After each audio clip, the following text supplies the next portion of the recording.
So today we're going to be examining one of the greatest shapes in geometry, the triangle. Now the triangle has many special properties, and we're going to examine some of those properties today. Let's begin with the first thing we have to do, which is classify different types of triangles. So our first problem is classification. Now triangles can be classified in two major ways. First of all, we can classify them using their angle measure. Let's take a look at a few examples. First of all, you can have a triangle which has all three of its angles less than 90 degrees. So all three of this triangle's angles will be less than 90 degrees. Thus, we call this triangle an acute triangle. Okay, let's move on. What if a triangle has one right angle? Well then, we would call it a right triangle. Pretty self-explanatory. Of course, we cannot have two right angles because that would give us 180 and give us a 0 degree measure for the third angle, which is never possible, since angles cannot have less than 0 degrees. So, since this angle is a right angle, these other two angles must also add up to 90 degrees. Thus, they are complementary. Complementary means two angles which add up to 90 degrees. And of course, you have the third type of triangle which we can classify using angle measure, which is the obtuse triangle. The obtuse triangle has an angle greater than 90 degrees. So you can have something like this.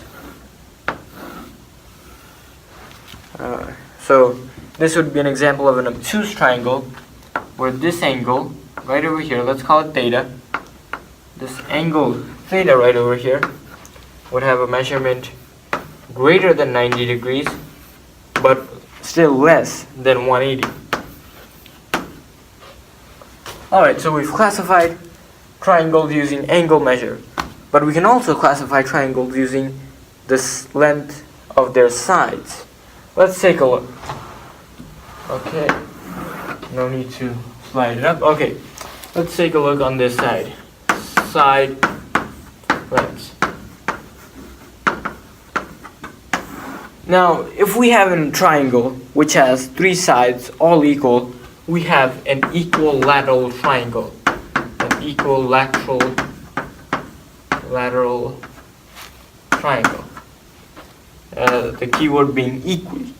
So, you can denote that all three sides are equal. Oh, that's a bad triangle right there.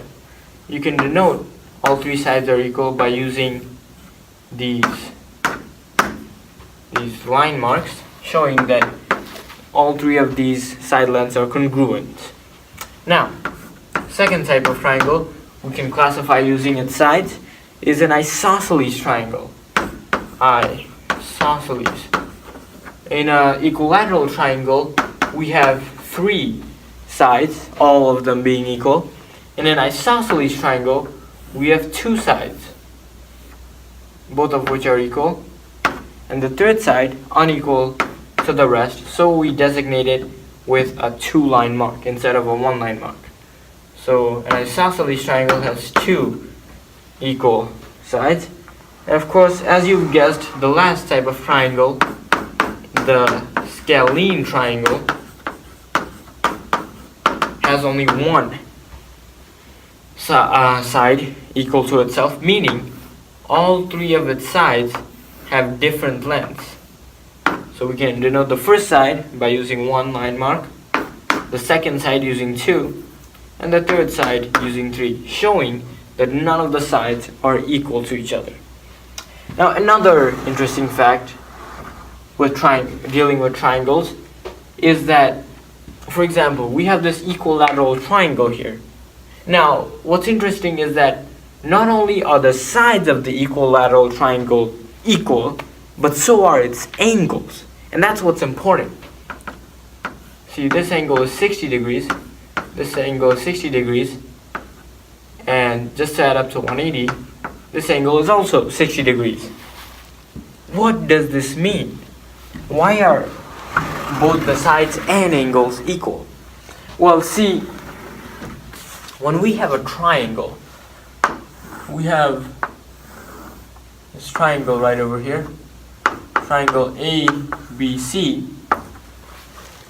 Each angle corresponds to the side opposite of it. For example, let's say triangle ABC is a right triangle. So that means this is the largest angle in the whole triangle. Therefore, the side opposite to this largest angle is the largest side in the whole triangle. And that leads us to another important part of triangles, which we call the triangle inequality theorem. The triangle inequality theorem. Now, what the triangle inequality theorem states is that the sum of any two sides of any triangle must be greater than the third. For example, I have this triangle right over here. It doesn't matter if it's equilateral, isosceles, whatever. It has sides A, B, and C, and the sum of any two sides must be greater than the length of the third side. And this is the triangle inequality theorem. It dictates the length of what the side of a triangle can be using inequalities. Now, so that's the triangle inequality theorem. Of course, you can also rewrite this as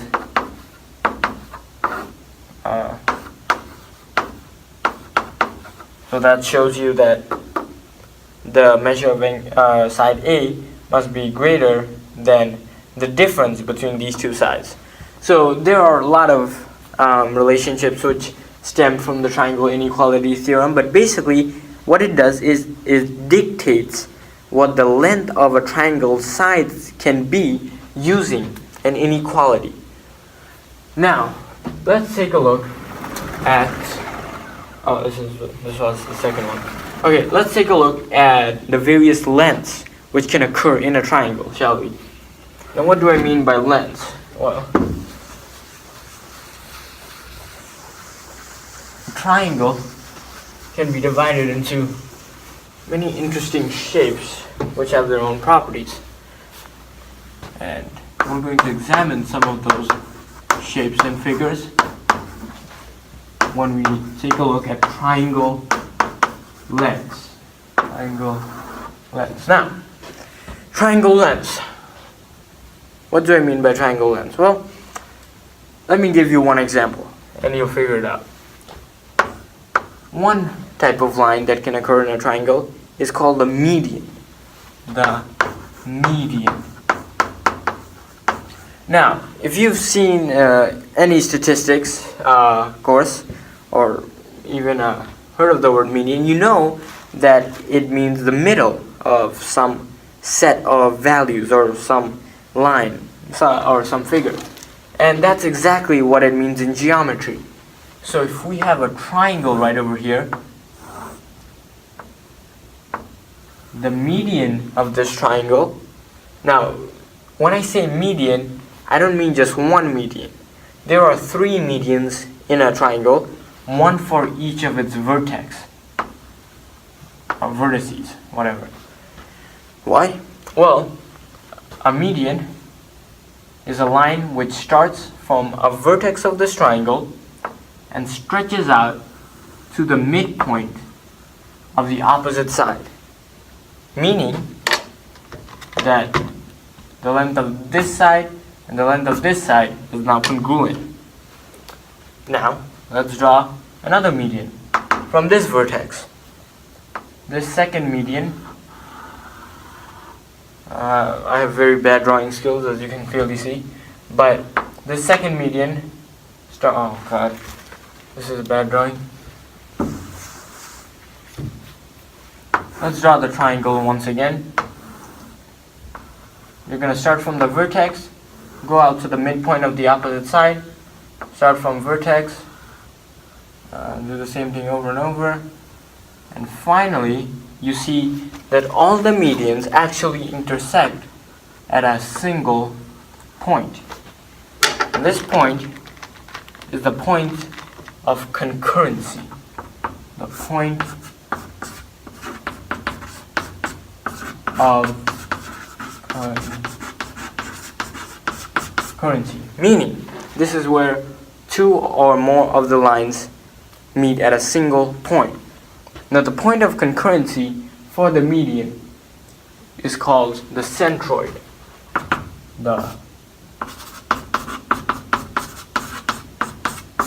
centroid.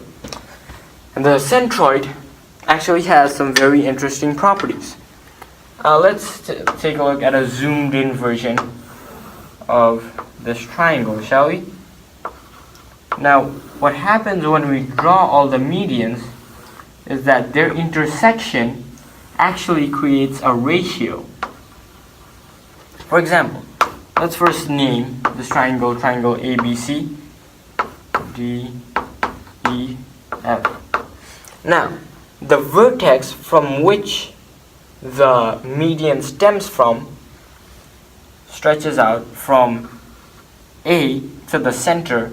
Now, the vertex from which the median stems out from, one example is that this median starts from the vertex A and it stems out to the centroid O. Okay? So what happens is that we can actually find an interesting relationship. See, AO is actually congruent to CO as well as BO. In fact, all the lines stemming from all the medians stemming from the vertices are congruent to each other before they are cut off by the centroid, meaning that AO is equal or congruent to the length of CO is congruent to the length of BO. Whereas FO, or let's start with OE first because it's the second part of this median. So OE is congruent to OD is congruent to OF. And what this turns out to is that these lengths, all these lengths, actually have a ratio of 2:1. What this means is this centroid right over here, this centroid O, divides these medians into lengths which have a ratio of 2:1. Okay, so that's one of the type of lengths which can occur in a triangle. Let's take a look at one more length, and then we're going to save the rest for the next video. Now, another type of length which can occur in a triangle is the angle bisector.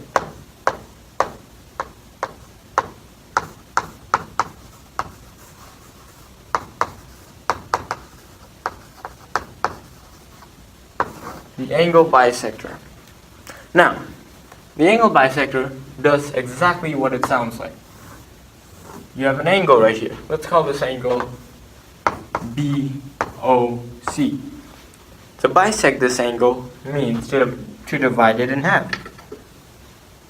It's as simple as that, really. Now, this angle bisector actually looks kind of like a ray. And in fact, you can kind of think of it as a ray. And this ray contains all the points equidistant from both lengths which form the angle. And what do I mean by that? Well, See this angle bisector right over here? All the points contained on this line, on this angle bisector, are actually the same distance from either rays that form the angle BOC. Okay? So now let's put this into practice. Let's form a triangle right over here. And our triangle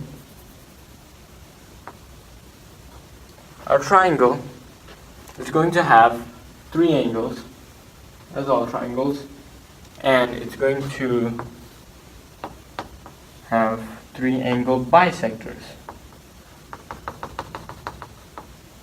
That's the first one, we got the second one, and we've got the third angle bisector. Now, once again, the point at which all the angle bisectors meet is the point of concurrency.